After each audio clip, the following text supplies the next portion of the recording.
I'm going to keep just letting folks join. I have to admit people. That's just how the Zoom is set up. So just give a lay of the land like we usually do. This is how today's agenda is going to go. We have Elana Leoni here from Leoni Consulting Group.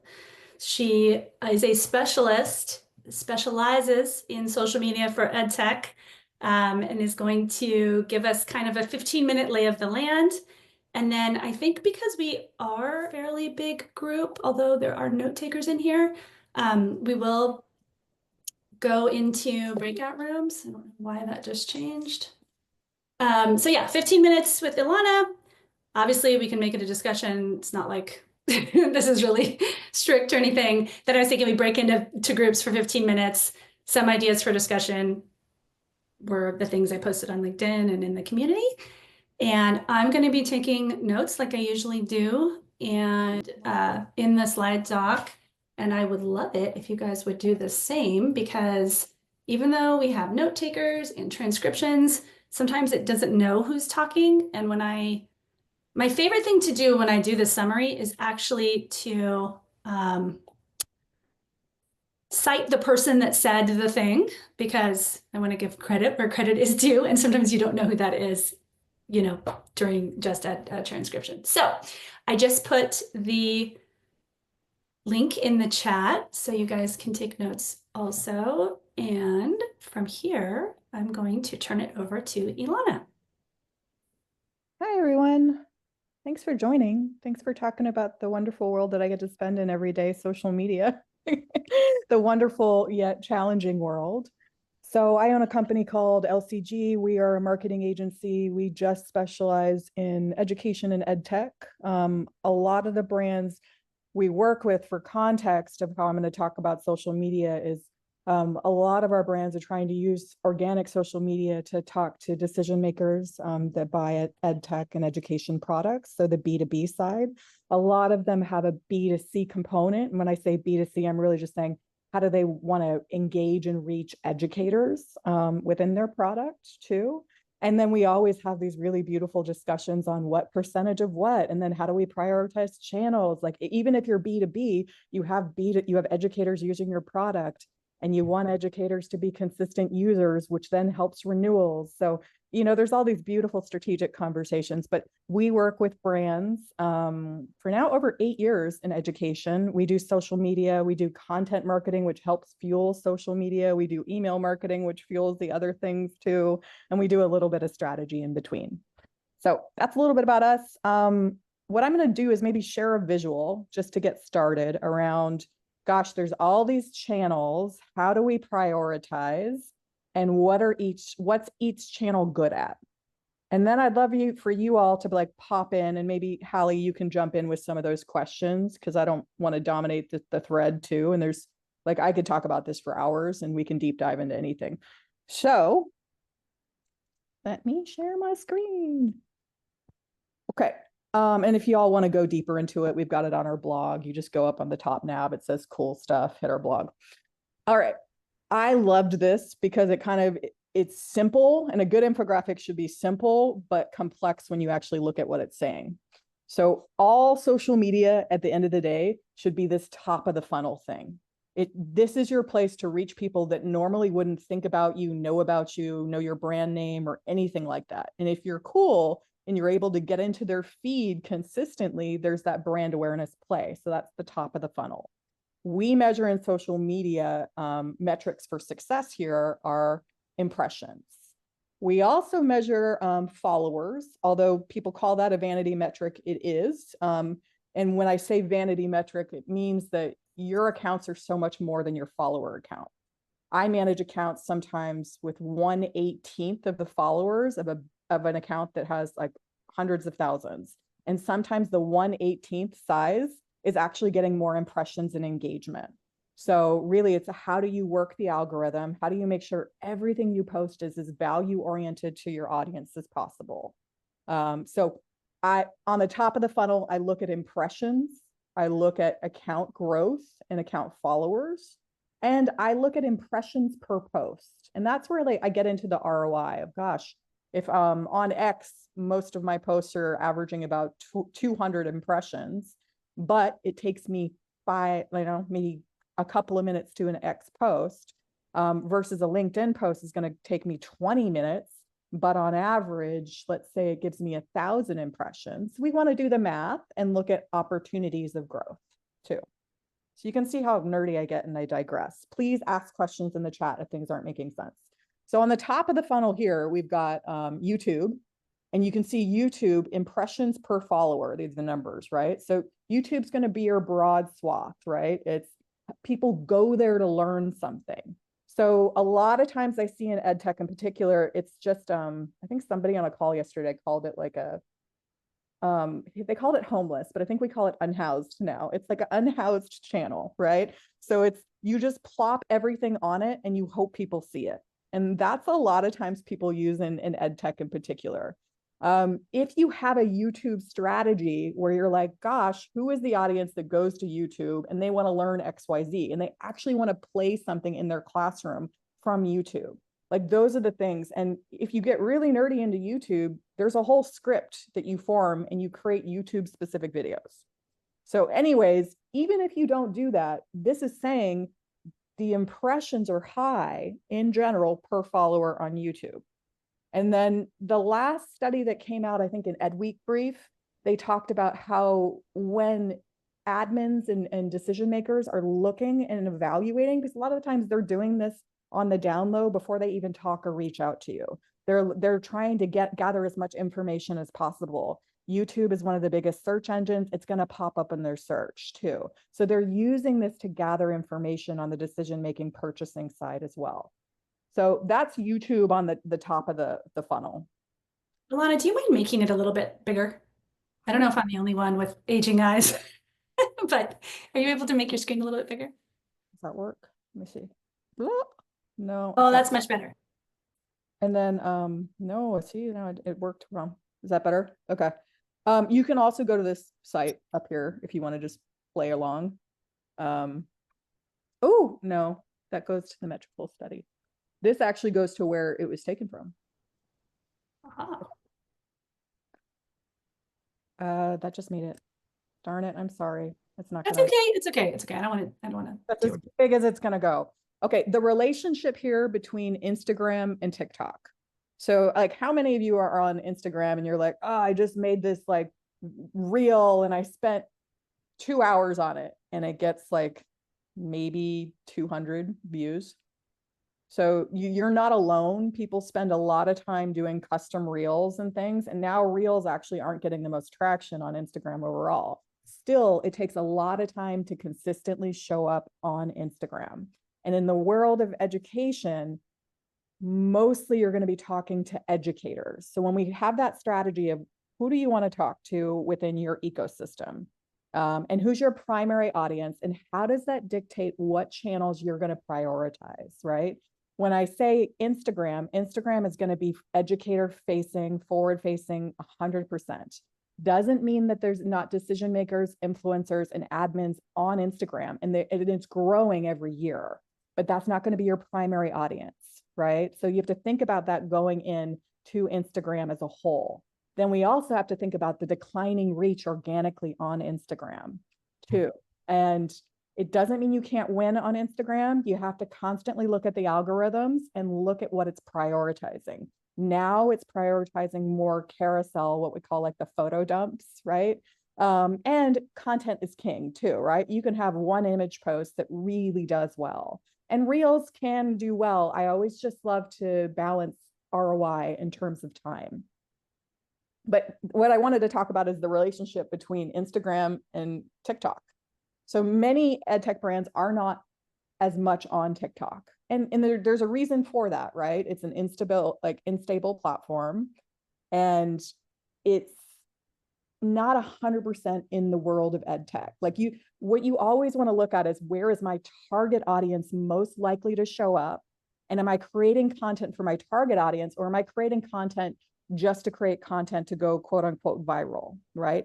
Am I like what we call trend jacking, right? So if you see something, you're like, oh, red flag trend, or Duolingo kill the mascot trend. Like does that resonate with your audience, and will it attract your audience is what you want to think about. And sometimes I bring that in with TikTok because a lot of the times you might get resonance with not your target audience, and you have to figure out, is it worth it to be on there?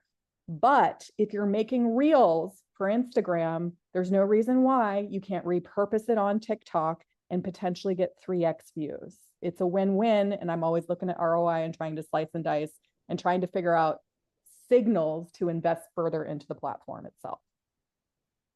Top of the funnel, Instagram or LinkedIn is probably not your best bet. I think that it's changed a lot in our space in education. It is your #1 platform for B2B decision makers. Most of our clients are doubling down on LinkedIn. And I would rather have 2,000 views on one post on LinkedIn of decision makers, real high level, makes the case, tells our story, gives them the information they need potentially to make a purchase, connects them to our brand, creates that relationship on LinkedIn. Then I would have some kind of like trend jacking, like reel that gives you maybe 5,000 views if you're lucky. Right. So I view all of this in terms of consideration, but I want to just I know we're just at the beginning of this funnel, but what channels are more designed for big, broad reach? And that should be one of your considerations when you're looking. As we go, Hallie, is there anything in the chat that you want me to talk to? Did someone just put something in? Sure. Yeah. So one of the questions that came in is where do you go to stay on top of what is being prioritized or doing well nationally? By channel, by industry, everything. There's a lot of nuance to that question. I would say that I look at every channel and I look at how is the channel performing? Is it growing? Am I with the brands we manage, is it able to is it aligning with business objectives? Are we showing traction? Are we kind of just stalling? For example, Facebook. We haven't even gotten to Facebook because it's the middle of the funnel. But Facebook, everyone would kind of agree, even if you have thousands of followers, it's kind of stalling, right? It's always become a pay-to-play market more and more and more, and it's harder to get more traction unless you're doing things that really stoke engagement on the platform itself that may or may not have anything to do with your direct product, right? So I look at so many things. I follow every single social media magazine and study out there. Anytime a study hits, we're going to be reporting on it, and we do. But you can look at Sprout Social, Metricool, everything in this article in particular. I also follow per platform people that are known for their if you want to know LinkedIn ads, I follow a LinkedIn ad guy. I'm just going to Social Media Marketing World in 2 days. So there's in-person conferences, there's associations, there's memberships you can join. And then I just try to keep up to date in terms of the algorithmic shifts all the time per platform. Then I look at, okay, how is this really translating to education and the clients we manage? Because sometimes you look at your analytics and you're like, oh my gosh, our impressions are down, but we posted 2 times more this month, but our posts were just as good as last month. What's going on? So then sometimes you have to dive a little bit deeper in terms of the algorithm and say, oh gosh, LinkedIn just told us that it's deprioritizing video now, and video views are down 200% quarter over quarter. Okay, that makes more sense. Maybe it's not just about me. Sometimes I take these things personally with their posting. Yeah, so to clarify that, when you said it's prioritizing, sorry, not reels anymore, but now the carousel. I didn't know if you had a resource or a blog of follow these people to stay on top of that stuff, Yes. Every single report in this article will give you that. And then really, there's Jen's Trends, Jen Herman on Facebook in particular. She's got a whole Instagram course that you can take for that one in particular. So I follow her for a lot of the Instagram stuff. There's Marnie that also talks, I forget her name, but if you even are not going to Social Media Marketing World, a lot of the times go to the conferences and look at the people that are the experts speaking on the things. And then I follow them. I follow all their blogs. I make sure if it's worth taking their course or those types of memberships, I do. This kind of, I think maybe goes without saying, so maybe it's not a great question, but sometimes when I see general trends, I'm like, yeah, but what about for ed tech? What about for educators? So I'm assuming that what you're saying is if you see an overarching trend, you see that also play out in education. But just to kind of double click on that, do you ever see that it's like, oh, the industry is doing this, but actually we're not seeing that educators are doing XYZ? Well, the algorithm in general is going to do its thing, right? Yeah. Do its thing, but sometimes it's the content that makes you react, and especially that heart pulling, you know, the stuff that's the empathetic, teacher-driven types of content that can be like before we were connecting, Hallie and I were talking about the difference of authenticity and how that plays a role in education in particular. So for example, if you have a team and maybe your social team or whoever is doing social reports to marketing, and within that, your design has to be involved. If you get your post to be super polished, sometimes it lacks authenticity and it almost looks like an ad. So when I'm scrolling, I'm like, oh, ad, go, right? So the more authentic it looks and the more authentic it feels and the more it aligns with just the stuff that'll make us pause, maybe remind us about why we're all doing what we're doing in education. So I say that because sometimes it can change algorithmic shifts. So for example, image only posts, sometimes like one image post on Instagram, maybe they're in the top 3 types of posts you can do on Instagram. But if you do really good content with one image post that really resonate, that could be your top performing. Some of our clients, we do one image series that are like POVs, and those are 100% our top performing on Instagram. So it depends a little bit, Hallie, in particular. In general, the algorithm is programmed to like prioritize certain types of posts, but the engagement underneath the type of post, whether it be like a link post, an image post, a carousel post, whatever those types of posts are per channel, the algorithm goes through a series of tests to then start showing it to more and more people. And the test is based on the engagement and specifically the recency of engagement. And I know I'm fire hosing a lot of you, so I'm going to just pause on the stuff I said. Does that make sense? Yes. Okay. And I know there's like people who have tricks about, you know, in particular LinkedIn, like posts, and then 15 minutes later you want to, you know, comment on your own post, and then you always wonder, like, is any of this true? But it works. It 100% works. You never want to comment for comment's sake. But LinkedIn in particular has, and this goes for really all platforms, but mostly I see a lot of this traction on LinkedIn, is what we call the golden hour. Within the first hour of posting, you know, you should proactively comment. You should get people to engage. If your content is good enough, it should do that on its own, but a lot of content needs help, right? So a proactive comment could be tagging people like, hey, so-and-so, I thought you'd find this helpful. Or here's a link to something that might be even additionally helpful, a resource. So making sure, and then when people do comment within that first hour, you as a person or a brand need to come in and respond as soon as possible. It makes a huge difference. It is a ton of work. Okay, should I keep going into the funnel, or should we just take some Q&As? Because we can get into engagement and then what each platform does. But at the end, if we don't get to it, I want you to look at LinkedIn here over at 23 clicks per post. This is why I love this platform. It converts. Facebook being the dud it is, when you look at every single brand in education going, oh, look at, they only got 2 likes, 3 likes. It still drives a lion's share of traffic. That's all I kind of want to say on the rest of this if we don't get into the nooks and crannies.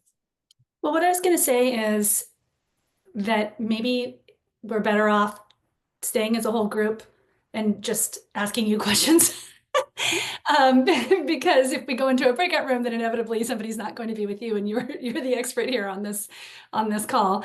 I tried to see if there was like a little quick poll, but well, I can talk the blue sky thing if you want. Yeah, let's just, so basically maybe what we can do is if you want to, go through some other like top line takeaways that you wanted to share, we can open it up for discussion and stay as one group. So what do we got here? Benchmarking against competitors in Meta Business Suite. Yeah. I was going to ask if you have, like you mentioned Sprout Social, like when at LCG, do you guys have a preferred social monitoring, posting platform that you like to use? Yes, but I'm not going to be your average user. So what Yeah. I might not recommend depending on the size of your business and how involved you're going to be on each platform. We use Sprout Social, and the number one reason why we use Sprout Social is because we're data nerds and we like to tag everything, right? So if you've got a campaign for back to school, I can tag all my back to school posts across every single platform, and I can report back on the average engagement rate and impressions per post and total impressions for that campaign compared to our account average. And we have goals around that. I can tag by post type, like say carousels versus link posts versus image posts, and I can see how they perform comparatively to lots of different things. And then also they have great like plug and play stats. So you can look at like so a lot of the times when you're looking within data, you have your profile data and then you have your post data. So people like, for example, on Instagram, they can go to your profile and hang out on your profile and click some things, and they might go and watch a video by going through your profile. That's different data than your actual post data. So there's a lot of like nuances that a more advanced platform can do from data perspective. What I don't like about all of our social media tools is that a lot of them don't have 100% integrated APIs. And so like tagging sometimes can be lost. Instagram is still hard to do through Sprout Social. Blue Sky isn't really fully set up. Like there's kind of like, and there's certain post types like carousels on LinkedIn that you have to upload a PDF. You can't do that on a lot of social programs. Mm-hmm. So yes, we use Sprout. I think that you could probably like use like Hootsuite, like any of those like smaller ones if you just like to think about a calendar and schedule in advance. A lot of my clients, we use a Google Doc that I'm just helping support them, and we don't manage their social. We use a calendar Google Doc of all of the things we're going to be doing and programming and keeping sense of it. And then we schedule actually on platform, like specifically with LinkedIn. That makes sense. Thank you. Okay, we've got quite a few other questions that have come in. You guys, feel free to come off mute and ask also, but we have. Maybe just because we're talking about tools, John has a question. Social Pilot, all the other ones. I'm going to go check them out because they change so much. But in the next couple of days, I'm going to be, at Social Media Marketing World and checking out all of the tools and seeing. I think most tools overpromise and underdeliver, and they're never what you want fully. So you kind of have to go in with that mindset, and then you have to like Sprout Social is wickedly expensive. It's like $700+ a month per user, right? And unless you're significantly investing in social media and you can make ROI of this is how much time it reduces me, and like because we do so much stats, it takes down so much time for us. It makes sense, and we can get ahead on scheduling. And then there's a post-approval process in Sprout that as an agency it makes sense for us, right? But there's a lot of like 𝗂𝗄𝗃𝗏𝗏s, there's things in between, there's like they change and then a new one pops up. There's Cloud Campaign. So I would say what I always do is look at what your top needs are, write them down and make sure that they do that. And then look at the other additional features and then compare it by price. Blue Sky really quick. Blue Sky is awesome to have deep conversations, mostly with educator influencers. I joke that Blue Sky is like what Twitter was circa 2008. It's like the same old peeps, and I love it. It's like, they're doing Blue Sky chats now. It is super small, and it's an echo chamber of those folks. Doesn't mean it's not worth your time, because it's a depth versus breadth conversation.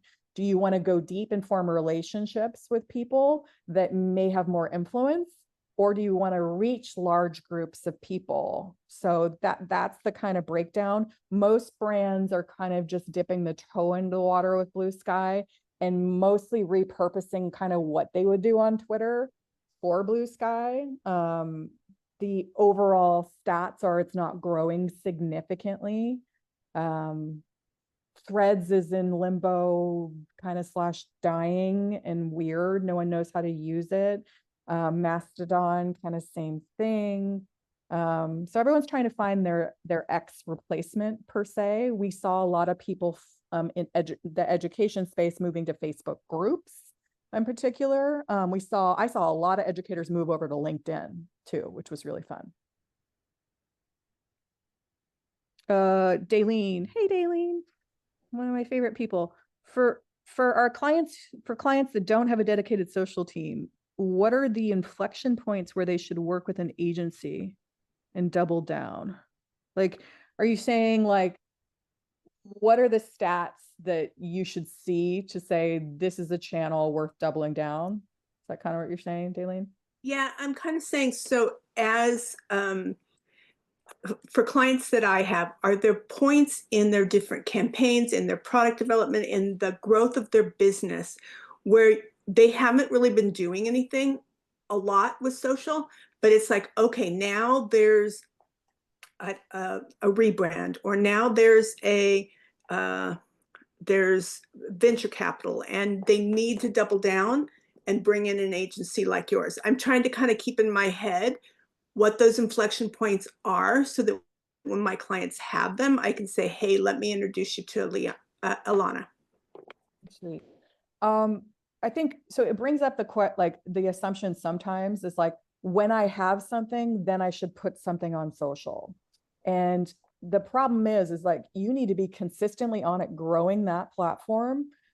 Otherwise, you can't just jump in and go, okay, website rebrand, post. One, no one cares about your website rebrand, but two, your audience isn't activated. So even if you post, they're not going to see it. So like, say you're right now saying this back to school is going to be the best ever, and we're going to have this big campaign. You should be having a social strategy now to ramp up and be consistently on. So when back to school comes, people will actually be listening and engaging too. But inflection points could be like, hey, we have a great content marketing strategy. We think social media could be one of the diffusion points to get that message out. So if you're investing in a content marketing strategy, if you have a rebrand, or maybe you have a new platform shift, or you're trying to reach an audience that you don't have on email, those are the other things. If you are heavily investing in conferences in the year and you want to kind of a back channel and make sure you're driving traffic to your booths and what you're doing in real time. Like, those are some signals where people come to us and say, or, you know, whether we have a new platform, a new product, we're investing in a new channel that we think social can uplift. If you're doing a lot of paid social media, you're really losing a lot of opportunity to grow your organic. So if you have a paid strategy on social and you don't have an organic presence, that's another signal you should really up your game. So there's lots of signals. I think that, like, also if you're seeing that one or two posts, like you're getting a lot of traction, or you have a lot of followers and you've never really leveraged the potential, like maybe you had some at some point and then we deprioritized social, that's an opportunity to say, what do we think the opportunity could be to reach and engage a certain type of target audience we want? And how can it do it uniquely than any other marketing channel you have? Thank you. That's super helpful. Yeah. Oh, I love the Sprout Social nonprofit discount. That's really good to know. I didn't even know they had that. When you're posting, do you do the algorithms for Facebook and LinkedIn prefer posting directly? So there's a lot of rumor about that. There has been no studies to say that in particular. I'm about to get a deeper dive into LinkedIn in particular. There's a new big white paper coming out, and they're finally being transparent on their new algorithm shifts. So maybe it'll come in that. But from what I've seen in the studies I consistently read, no. But it's a lot easier to post directly on certain platforms, like, you know, tagging and lack of mobile friendliness in terms of Instagram and things like that. You can get the same result when you're doing through Metricool, through Sprout Social and things like that. But again, it depends on the post type. And because the post types are constantly evolving, the APIs are not keeping up and they're not fully integrated. I think I talked about the transition of educators away from Twitter. Most brands are moving away from X in a concerted way. Like, a lot of people are saying, I still want a presence. And I recommend you look at what it's delivering versus how much time you're putting in terms of traffic.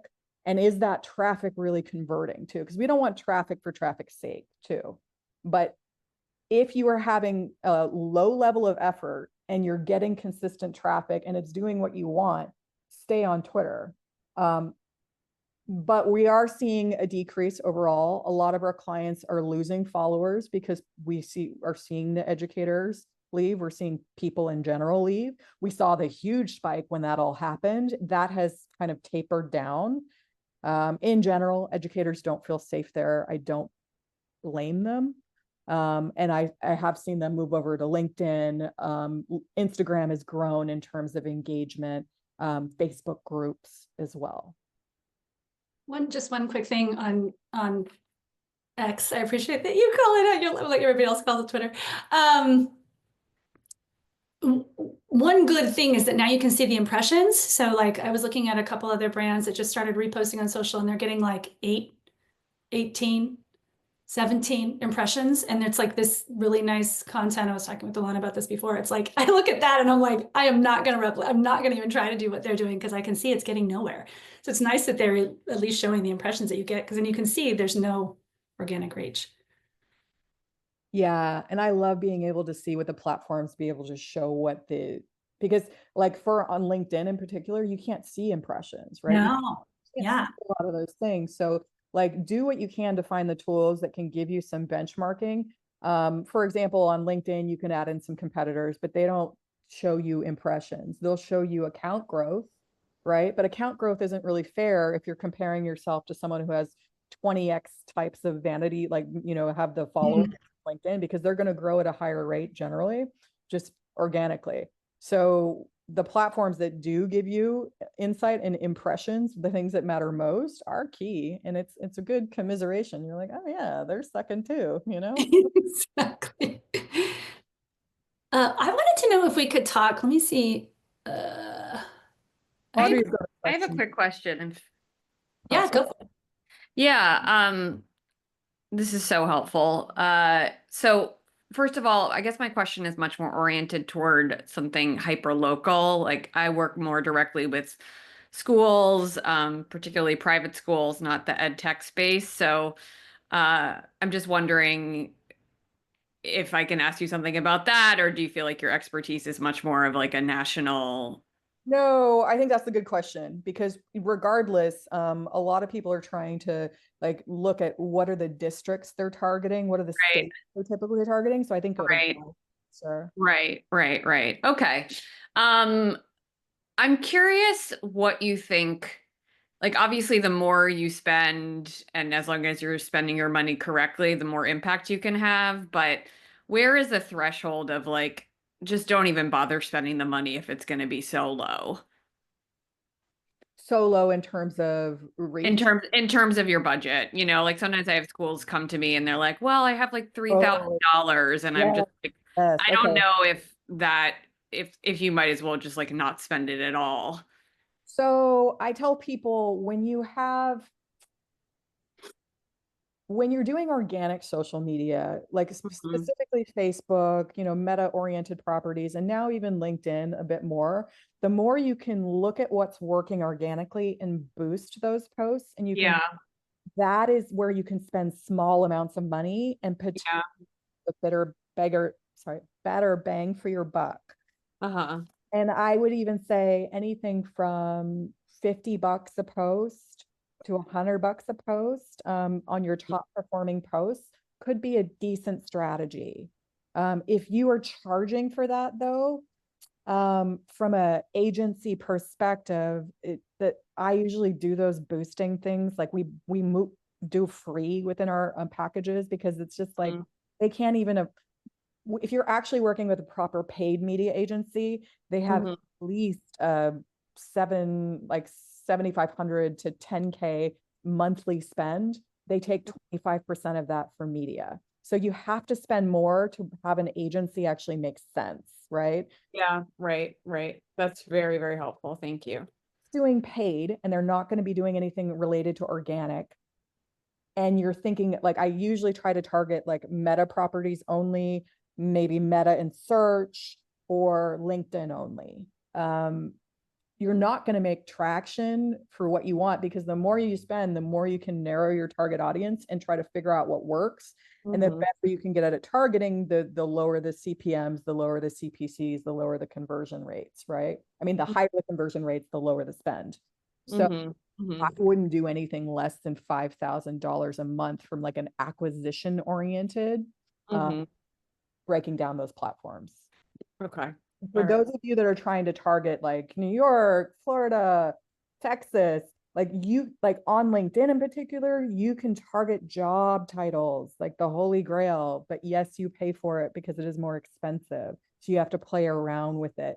So there's some really cool stuff you can do to target not only states, interests, you can target your competitors, you can create lookalike audiences. So if you have got a great email list, you upload it, let Meta do its thing in terms of creating a lookalike audience, and it can be pretty good. And you want to test the lookalike audience to other things like interest-oriented audiences and maybe job title specific audiences if you're on LinkedIn, and see what performs best. But you can make a lot of traction around it. And the more paid you do on social, the more it'll actually trickle over into organic. They say every single social platform says that is not the case, but it 100% is, because they all go to your profile and they look at your profile, which is why I was saying, if you're doing paid social, you got to do paid organic, because they go to your page and it's like, wah, spider webs, like they're going to leave and go, is this brand still even around, you know? So you can do, I guess, like cliff notes on your answer is that you can do small amounts if you're willing as a consultant to do it for a low cost for them. I've seen a good amount of traction on all the platforms by doing so as it relates to boosting in the small amounts. But acquisition oriented campaigns, you're going to need at least 5K a month. Okay. Yeah, that makes a lot of sense. Thank you so much. No problem. Sarah's Meta problem. I have had the same problem, which is a whole can of worms, but it's like, you can't, they lock you out for, for me, it's two-factor authentication that I set up with a prior employer. I cannot get in touch with anybody. So I'm blocked from placing ads. It's done. I used to have contacts, and since Meta's no longer a player in education, it's hard. So I'm sorry, I don't have any updates. Yeah, and there's like no sympathy, and there's no, like, I send message after message, and I need like my access back. That's all I'm asking. Like, take my money from me. You won't even do that. Before people leave your organization, if they are an admin of your account / owner of the account, please make sure that you do all the transferring, because I've worked with so many clients where we're like, oh, they left the company 2 years ago, but they actually own the page or they own the group. So untangle that before and make sure that the right accesses are there. Hey, Ian, 1Password. Yeah, LastPass, 1Password. And then TOFA, 5K, I would say 5K would be like do just for the Meta properties, 5K a month, like Instagram, Facebook. You could probably get away with 2.5K a month on LinkedIn if you're doing acquisition oriented campaigns. I've got one client, we're doing maybe like 1,500 a month on LinkedIn, just seeing, and when I say acquisition oriented, it's like we're getting people to sign up for their newsletter or click on things that aren't really related to their organic presence in particular. I wanted to know if we could talk about actual content, because obviously all content is not created equal. Most of it is not worth looking at. I know we've chatted, I am through LinkedIn about like our favorite EdTech organizations and who's doing it well. But What advice do you usually give on that front? Because what I notice is people post a lot of generic things. So I'll say, you know what, I think I posted like all founders should be posting their unique point of view, every few days. But then you go to look at their unique point of view and it's not a unique point of view. It's just the same thing everybody else is talking about. And I'm like, okay, that's not what I meant. I want you to be saying something interesting that is going to spark some thoughts from someone, just not the same stuff that everybody else is saying. It's like, how do you break? Yeah, and you're good, like, it's so good that you went to content, because you can't really have a good, authentic social media strategy without content strategy, and especially true for education, right? So we're trying to not waste people's time. We're trying to help align them with their top challenges and their goals. And if we're not doing that, like, what the heck are we even on social media for? I don't want to waste people's time. When we think about educators and admins, they're the most busiest people. They have negative time, right? So how does our content really solve their top challenges? Maybe inspire, hope, empathize, to say, hey, we see you, we listen to you.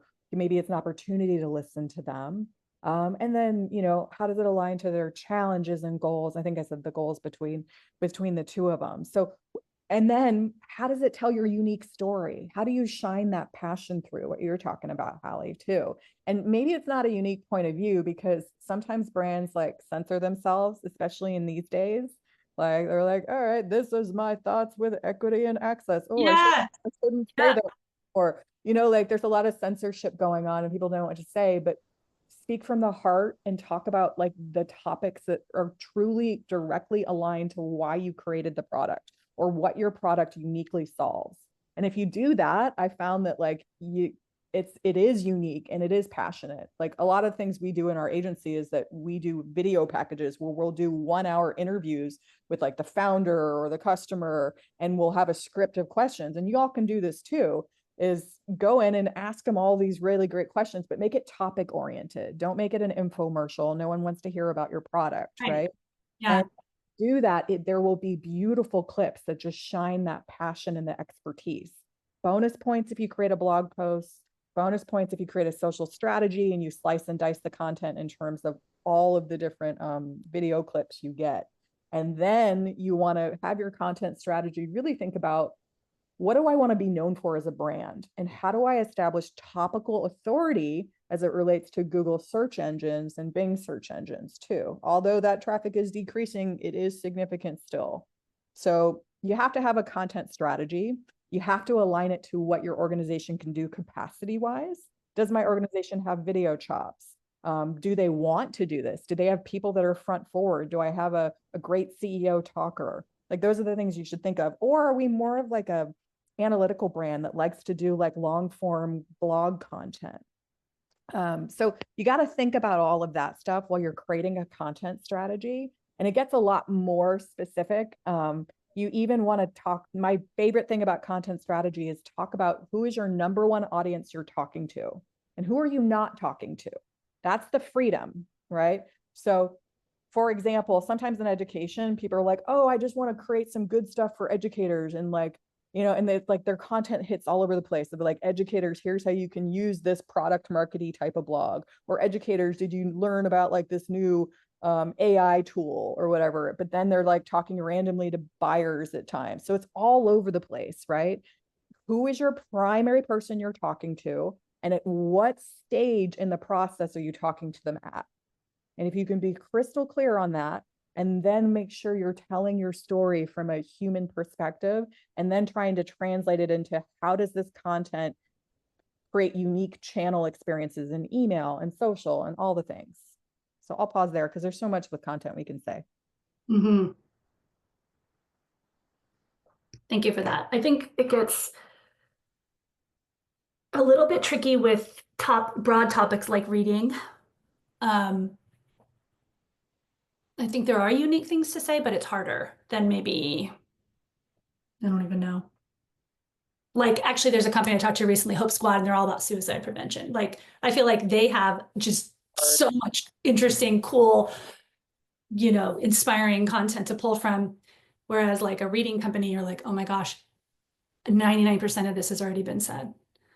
But people don't really like, here's the thing is that people are so scrolly, especially in social media and in the world. Our attention span is so small. Don't say, oh, I already said it this way, or, you know, another competitor said it this way. Yes, you want your unique differentiated point of view, but if you have competitors saying the same thing about the science of reading and it's true and it's research backed, you need to say it, right? And most people have such a short-term memory. I think sometimes we become the biggest critic of ourselves. And when you look at your profile, you're like, oh, I already said this, but no one looks at your profile in its entirety. They Right. maybe engage in 1 or 2 posts a month because that's what gets through the algorithm too. So think a little bit about that too, because that's the bigger mistake I see. AI, question about AI. Yes, AI can help make you a super more productive in terms of social media and content. Just be careful you don't lose your own voice around it, and you don't do kind of, I think what Holly's kind of talking about is like you're saying the same thing. This is like echo chamber too. I use a ton of like really cool frameworks to sometimes train AI to do some basic post skeletoning, and then I can edit the heck out of it too. So it can save you a lot of time to do that for sure. If you're doing an event, for example, and you have a transcript, AI really shines when it comes to that, because you can say, hey, help me, here's some framework of a post I want, but base it on this transcript. So AI can really shine in that respect. Always edit, edit, edit. Don't lose your voice. And AI can train up on your voice. It's getting a lot better too. It has increased our productivity like at least 4-fold for sure across social content, everything. Yes, and I am talking about creating thought leadership content mostly. You can be very successful in terms of product marketing content. It's a different vibe, and you want to sprinkle in product marketing throughout your social schedule, and then you figure out what role it plays in your email as well. Email should be as value driven as possible. That's my vibe. It's more authentic. People start trusting you. They start recommending you without even knowing what your product does. That's the biggest, coolest thing I've seen. What else? Oh, prioritizing platforms. Do people want to talk about like maybe what platforms they prioritize and why? On a high level, less is more. The more you can consistently show up on 1 or 2 platforms and learn and get better is better than you trying to do 5 or 6 channels and just post and repost across all the channels, in my opinion. I'm curious about success or failure that people have had on LinkedIn, kind of using an outreach strategy. Remember, it's like LinkedIn Premium as part of ABM. Any anecdotes there from the crowd? Not everyone at once. I'll jump in on that one. Elana did a really interesting podcast a while back about buying cycles. I can't remember who the guest was. And I think one of the challenges on LinkedIn targeted outreach is the committee-driven, drawn-out stuff. Yeah. And so this is one of those things where a tactic that can be, but not necessarily as effective in an actual B2B context, like when you're dealing with enterprise organizations that have directors with spending authority that can just decide to do something, is different when it has to go through budget reconciliation, and you never know who you're speaking to the right person because everyone's like this. And so it's one of those things where paying for a LinkedIn Navigator subscription, if you're on a tight budget, may not be the best use of funds. Ian, weren't you that really interesting guest on Elana's podcast? Was I? Yeah, I think you might have been. I think I might have been. I just, you know. I think it was you. Yeah. See what you did there. Drop the link there. He didn't even pay me to say that. It's okay. Your kickback's going to come later. I'm sorry. Your appreciation. Thank you. So Ian mentioned Sales Navigator. If y'all don't know what that is, it's a tool for LinkedIn. you can use, there's even a free tool, I could try to find it really quick, that it can assess like what your LinkedIn Navigator score is on how well you are to socially sell and how optimized your profile is. It's kind of cool. I find that people are not using that as much anymore and that like really the trend is how do we socially sell? And so I'm glad you brought it up, because it's not necessarily all about what your brand is doing. It's about what your cadre of team members are doing to really tell the story. And when we think about organic reach, you know, what I call creator or individual account, on LinkedIn in particular, it's going to get at least 20 times more reach on your individual account versus your brand account. Right. So your brand account on LinkedIn is going to hit 2 to 5% of your followers, where I think you're automatically going to hit like 20 to 40% from your creator individual LinkedIn account. So you want to be able to leverage you as a person and rise tides with your brand account as much as possible. But it's not as easy as it sounds. You have to train people on what a LinkedIn post is, and you have to have lunch and learns about why you're doing it and how you can be active storytellers and what are the types of posts you can do. And Sprout Social actually just has a tool within it. I didn't realize it had it until like last week. It has an advocacy model that agencies are using now to ghostwrite for people. So for executives, and then we can post it out on their behalf. I would really make sure that the executives like heavily edit it and things like that. But when I coach executives, the number one problem they have with consistently showing up, it's just time. It's time and behavior. And not only posting, there's a lot of beautiful social selling things they can do. So if you've got prospects, districts, people that you want to sell to, you should be following them on LinkedIn. You should be liking their posts. You should be engaging with them, not in a creepy way. Eventually you want to connect with them, right? And there's a guy, shoot, I'll find him and maybe you can follow up with some notes, but he's got a beautiful social selling kind of, here's like, he calls it like 3 touches. And at the first touch, you connect with them. The second touch, when you're doing a message, you give them a value driven thing. You don't go in for the kill of like, let's set up a demo, right? But it works on social selling more than ever. People come back to me and have conversations because they're like, oh yeah, I saw you on LinkedIn, or, you engaged with my post and we had a good conversation over there. So a lot of times people won't respond to email, but on LinkedIn in particular, they're there. So there's a whole social selling component / what are you doing from like your team and your employees, and how are they creating a presence on social media? This mostly applies to LinkedIn. And then on the other side for Instagram, we've got like the micro influencers and things too. I think, I mean, I may have missed this in the first half. I was like, there's an undercurrent here that I think is worth surfacing, because I imagine everybody on this call lives this particular pain.